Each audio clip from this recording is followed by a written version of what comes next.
This is Brad. I'm here with Mr. Marshe, All Day Rockett from Chicago, Illinois. Some people refer to him as Mr. M80, and you've seen him in Chikara, GPW, Dreamwave, RPW, and of course TNA, all along the road collecting a lot of gold.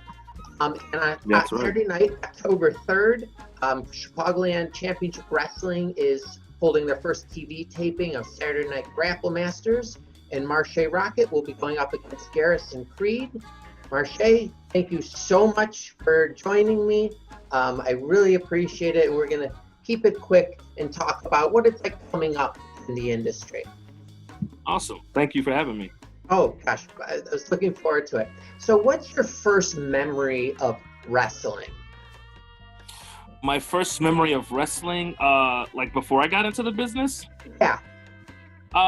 So I came up, a lot of people, when they tell stories of, when they first fell in love with wrestling, I didn't fall in love with wrestling till I was about 10 years old. Okay. So I guess you can kind of say I was like a late bloomer-ish type individual, but I came around the Monday Night Wars. So it was like the WWE versus WCW, and then me flipping through the channels, kind of like what we have now between All Elite and WWE. Yeah. Back then, I think it was a little bit like, oh man, what's going to grab my attention and keep me interested for the next 2 hours. And some nights it was WCW, and then some nights it was like WWE. So it was just going back and forth with that. And then later on, I guess my love really took off for it because, of course, I was doing like the backyard wrestling. Yeah. But I didn't think about getting into the business until my dad had kind of like dropped the hinkling in my ear, because whenever he asked me about what did I want to do with my life, as most parents do, I always said I wanted to either do acting or some type of form of entertainment. And so he suggested, he was like, well, you show a lot of interest in this wrestling. Have you ever considered that? And I thought that was going to go in one ear and out the other. And actually it didn't. I perseverated on it for quite some time. And then because I knew where I wanted to go to college and everything. And I was like, okay, why don't I just give it a shot? Because I'm one of those type of individuals. I never, ever want to have a what if type moment. So I just figured I'd give it a shot. And if it worked out, great. If it didn't, well, at least I have my answer. So luckily, here I am, like 17 years now in the business. So I guess it worked out pretty well for me. It seems like it's going in the right direction. Yes. So when you were coming up, what was, you hear about paying dues. What does that kind of mean, and what were you put through? So when, for me, paying dues was a lot of the talent that I see now coming into the business today. I hate to say it, but they sort of, some individuals come in like they're entitled to be put in the position where some veterans are right now. And to me, that is like the fast track to being blackballed or, not being booked as much, because here it is,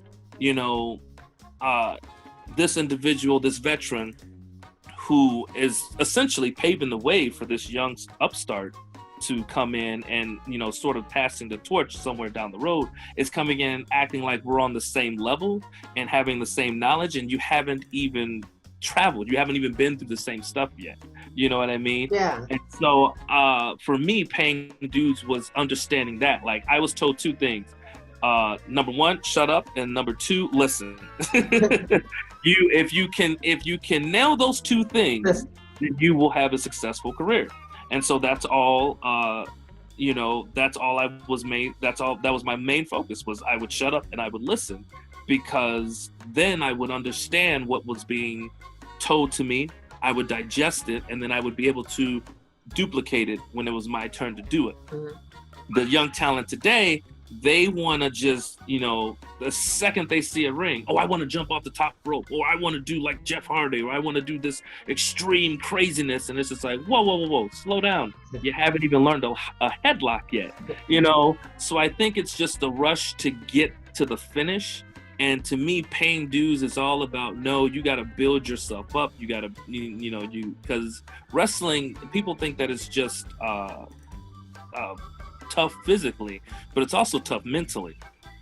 And if you're not mentally strong, you're not going to last long. So I think paying dues is just, making sure you crawl before you walk, and you walk before you run. So for me, I was actually quite thankful for the dues that I had to pay, setting up the ring, showing up time for ring crew, tearing it down, setting up chairs, doing all this. And actually, because of doing that, I had a nice firm grip, a new love for the business. It wasn't just about wrestling. It was just like, wow, it takes all of this, to set this up and to set the stage. Yeah. And so you learn to appreciate things a little bit better. So for me, paying dues is huge, and I think that's kind of becoming a lost art, at least for some people these days. So hopefully, as a veteran, and when you come in contact with these new guys who feel entitled, are you tough on them? Some veterans have their way of doing things. I like to give the benefit of the doubt, because in my early days, I was close. I'm not gonna lie, I was close myself to getting the big ego, because I was learning a little bit faster and I was gaining a little bit more success than others. But thankfully, the veterans that I was around pulled me to the side and they say, "Hey, look, kid, we understand that you're doing great, you're awesome, but slow your roll." And that, for me, this isn't for everybody, but for me, that worked for me. And it was just like, okay, let me just deflate this ego and then start over again. So I try my best to follow that tactic, like pull the individual aside before I go and I get hot and pissy mad and just like, oh, that kid deserves to get his ass beat, or that's not how, because nobody learns that way. Yeah. Just make it. In fact, it just, I've seen it before where it actually discourages younger talent, and then before you know it, they just quit the business, and that's not right. Yeah. I try to take a different approach, sort of light side, like, okay, I'll give you a couple of warnings before we really have to have an intervention. But if you take the warning and you do well, then no fuss, no muss. Yeah. But it's usually a warning shot. Yeah. So what do you think is working and not working right now in like the indie scene? I think what is working, as far as, well, what All Elite Wrestling has been doing is actually putting a light on independent talent, which is awesome. I know in the past few weeks, a lot of my friends actually have seen, gotten more exposure just being put on like AEW Dark, and actually going as far as like getting a match actually on national television in Dynamite. Impact Wrestling has been starting to really go back to their roots and started to get fresh faces instead of like going back to the old recycling veterans. They're actually saying like, hey, let's make some stars over here. So I think that's working tremendously, because there's only so much, there has to be a changing of the guard, because if there isn't, then the fans get dull with it, and and that's what kind of was a problem for them, TNA, years ago when they had Booker T and the Outsiders and Hogan and all that. And it was older guys in their third company, and the young guys can't get screen time in that case. Right. And to me, that was what wasn't working for the longest time, because everybody I always hate it when other producers or other promoters say like, oh, there isn't any talent. There isn't any talent out there. Nobody wants it. Nobody's hungry enough. And I'm just like, yeah, there's plenty of fish out there that are hungry, that are just waiting for their time, their spotlight. But it's not going to happen if you keep recycling between the same 15 guys. Who wants to be around that? Story, just constant. Yeah. In fact, it was just funny because I was just on my socials today and I was seeing that exact thing where people were just like, when are we going to see new faces start to like be pushed and go after the main company's title?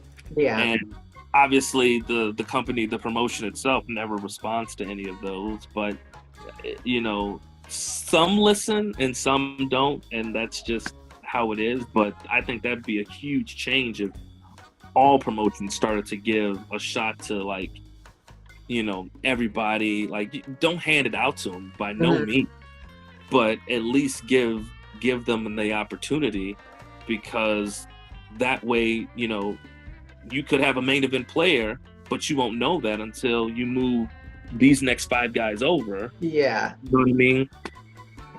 Because I've heard that a few times in my career. Was just like, oh, we don't see you as a main event. Well, you haven't even given me a shot. It's when my kids say to me, I won't eat this. I'm like, you've never tried it, and like, it could be the greatest thing you've ever eaten in your life, but you don't know. Exactly. Yes. All right. Well, I'm going to wrap this up because you have that more important thing to do. So I'm going to ask you 5 quick questions that you could just say yes or no, brief answer, whatever. I'll do real quick. Longest match you've had? Longest match I've had was actually, I think we went 2.5 hours. I think we went the duration of the show because the concept of the match was we go all day, where we would wrestle. We started the show with our match, and then we sort of like brawl to the back, and everybody was just like, well, where did they go? And since there technically hadn't been a bell rung, other matches would come out, and then we'd wrestle in their matches, and so we're just wrestling all over the places. Oh wow! The fans would go crazy for it. They would just be like, wait, what's going on? Like, now we got 2 fights. So it was really, but I think when I did one of those, it was like 2.5 hours. Oh my God. Yeah, we came out, we wrestled during intermission. It was fun though. It sounds like it would have been a great show to be a fan. Your head was swivel the whole time. Yeah. Okay. Ever gotten angry, like legit angry at an opponent during a match? What's that? Have you ever, and you can just say yes or no, gotten angry, like actually angry at an opponent during the match? Yes. Okay. Well, like you don't have to tell me who. Favorite food after a show? Favorite food? I'm kind of I'm a burger man. Okay. Like as soon as I get a burger, I'm good. Good. All right. Have you ever gotten sick during a match? Yes, actually I did. But it didn't happen until before the show. I was feeling great all day. I don't know what it was. I think it was like either a 24-hour flu. It was just really weird. But I was feeling fine, and then it got closer to showtime, and that's when I just started feeling like feverish or something. And next thing I know, like I could barely like compete at the level that I wanted to. I was thankful that I was in the ring with the professional himself, and he was like, we were working together. But it was like I felt like Michael Jordan when he played that one feverish game. Yeah, he scored 35. Like, it's just people are, the fans were going crazy, and I'm just like, oh my God, get me out of here. Just carrying him at the end, he had nothing. Oh God, it was terrible. I was looking for Gatorade, I was looking for water. I was like, geez, get me out of here. All right, last question. My wife thinks that the U.S. faked the moon landing. Do you? the fake the moon landing? No, Okay. no, we got him. Okay. All right. Well, Marshe will be wrestling against Garrison Creed on Saturday night, October 3rd, for Chicagoland Championship Wrestling Saturday Night Grapple Masters. Marshe, thank you so much for coming on. This has been great talking to you. I hope it didn't go too long. I love it. Getting closer to October 3rd or after October 3rd, we could talk again. Yeah, but by all means, let's shoot the breeze again, man. This is awesome. Fun. All right, take care, everybody. I'll talk to you soon. Take care. Bye. Bye.